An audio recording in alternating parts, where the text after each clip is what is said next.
2 महिन्यापूर्वीच महाराष्ट्राचे उपमुख्यमंत्री अजित पवार यांनी लाडकी बहीण योजनेच्या लाभार्थी महिलांसाठी कर्जाबाबत घोषणा केली होती. त्याला मुख्यमंत्री देवेंद्र फडणवीसांनी दुजोराही दिला होता. पण 2 महिन्यात महिला व बाल कल्याण विभागाच्या मंत्री आदिती तटकरेंनी अशी कोणतीही योजना सध्या सरकारच्या अजेंड्यावर नसल्याचं स्पष्ट केलंय. महाराष्ट्र विधिमंडळाच्या पावसाळी अधिवेशनादरम्यान आदिती तटकरेंनी दिलेल्या लेखी उत्तरात हे सांगितलंय. त्यामुळे अजित पवारांनी केलेल्या घोषणेचं काय झालं, असा प्रश्न आता उपस्थित होत आहे.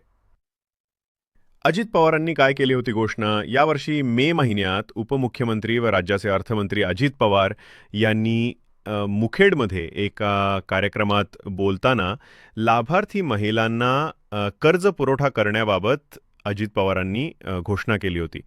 ही कर्ज पुरवण्यासाठी सरकार, सहकारी बँका व इतर स्थानिक बँकांसोबत भागीदारी करण्याचा विचार सरकार करत असल्याचं अजित पवार म्हणाले होते. इंडियन एक्सप्रेसनं या संदर्भातलं सविस्तर वृत्त दिलंय. जिल्हा सहकारी बँका माझ्या बहिणींना 30 ते 40 हजारांचं कर्ज देऊ शकतात. हे रक्कम त्यांना छोटे व्यवसाय सुरू करण्यासाठीचं भांडवल म्हणून कामी येईल. नंतर या महिलांच्या खात्यात या कर्जाचे हप्ते चुकते करण्यासाठी 1500 रुपये प्रति महिना जमा केले जातील, असं अजित पवार म्हणाले होते. या संदर्भात मुख्यमंत्री देवेंद्र फडणवीसांनीही लाभार्थी महिलांना मिळणाऱ्या या आर्थिक मदतीतून त्यांना अधिकाधिक फायदा होईल यासाठी राज्य सरकार काम करत आहे. ही योजना कार्यक्षमपणे राबवली जाईल, असं म्हटलं होतं.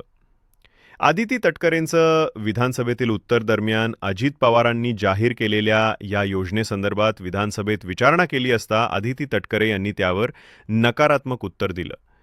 अशी कोणतीही योजना सध्या सरकारच्या अजेंड्यावर नसल्याचं त्यांनी स्पष्ट केलं.